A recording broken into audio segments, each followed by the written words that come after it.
Welcome to Silent Screams, where the eerie becomes reality, and the boundaries between the living and the dead blur. Tonight, we venture into the ominous depths of the Black Hills Forest in Maryland, a place drenched in folklore, fear, and shadows that seem to move on their own. Sit tight, dim the lights, and prepare for a tale that will make you question what lies hidden in the darkness. It started like any other hike. James, a seasoned outdoor enthusiast, had always been drawn to the tranquility of nature, the solace of untouched wilderness. The Black Hills Forest, though notorious for its dark reputation, was just another challenge on his list, a place he believed would be filled with nothing more than tall trees, cool air, and a sense of accomplishment. He had no idea what awaited him. The trailhead was eerily silent when he arrived. No chirping birds, no rustling of leaves, just an oppressive quiet that clung to the air like a heavy fog. James chalked it up to arriving early, as dawn's first light barely touched the horizon. With a deep breath, he adjusted his backpack, checked his map, and stepped into the shadowy embrace of the forest. The further he went, the denser the trees became, their twisted branches forming skeletal fingers that clawed at the sky. The sunlight, weak as it was, barely penetrated the canopy above. Shadows played tricks on his eyes, making him stop occasionally to reassure himself that he was alone. But there was something off. He couldn't place it, but the air felt charged, heavy, as if the forest itself was watching him.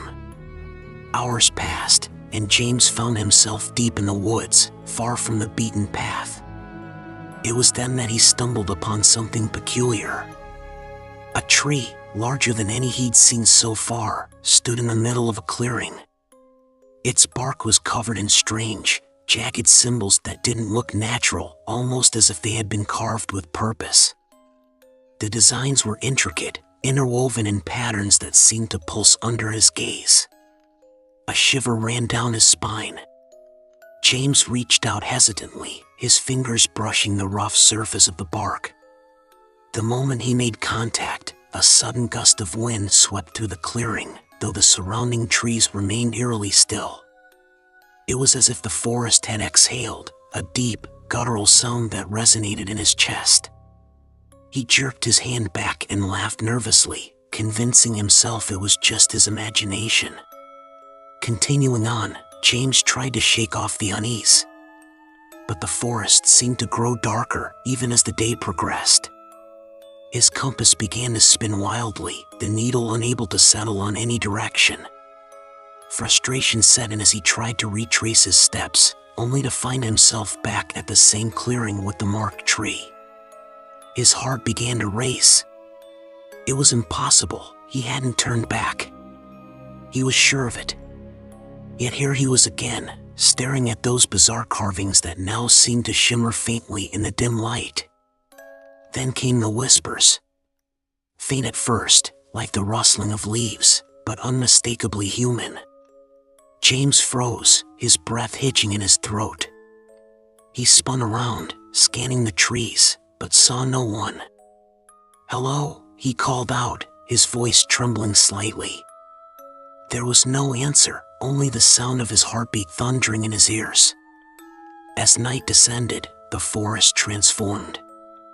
The air grew colder, the shadows deeper.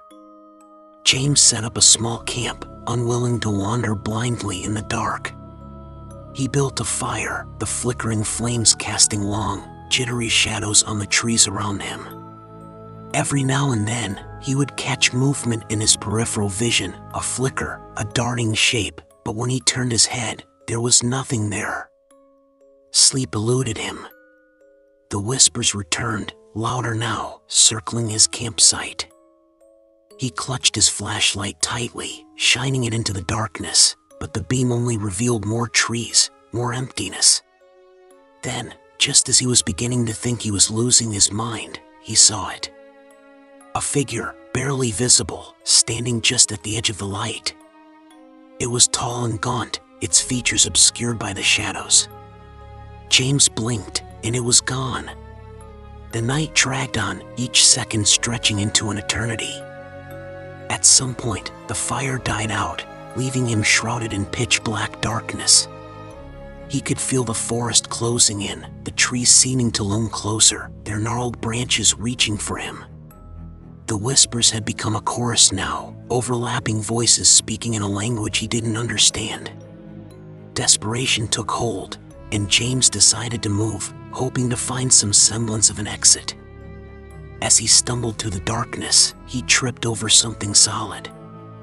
Looking down, he realized it was a bundle of sticks, arranged in a crude, humanoid shape. It sent a chill through him, the design eerily similar to those he'd seen in stories about witchcraft. Then, out of nowhere, a piercing scream echoed through the forest. It was high-pitched, inhuman, and filled with a rage that sent James into a full sprint. He didn't know where he was going, but anywhere was better than here. The scream didn't fade, it followed him, growing louder, closer. His legs burned, his lungs ached, but he couldn't stop. Suddenly, the ground gave way beneath him. He tumbled down a steep embankment, branches scratching at his skin as he fell. When he finally came to a stop, he lay there, gasping for air, staring up at the dark canopy. But he wasn't alone. From the corner of his eye, he saw movement, a figure standing at the top of the embankment, silhouetted against the faint glow of the moon. It didn't move, didn't speak, just stood there, watching. James scrambled to his feet, his body screaming in protest, and bolted deeper into the woods. The whispers returned, this time accompanied by soft footsteps that seemed to follow him no matter how fast he ran. Panic consumed him, every rational thought replaced by the primal urge to survive. As he pushed through a thicket, he emerged into another clearing. But this one was different. At its center stood a stone altar, surrounded by candles that burned with an otherworldly light. Symbols like those on the tree were etched into the stone, glowing faintly. James felt an overwhelming sense of dread as he approached, unable to stop himself.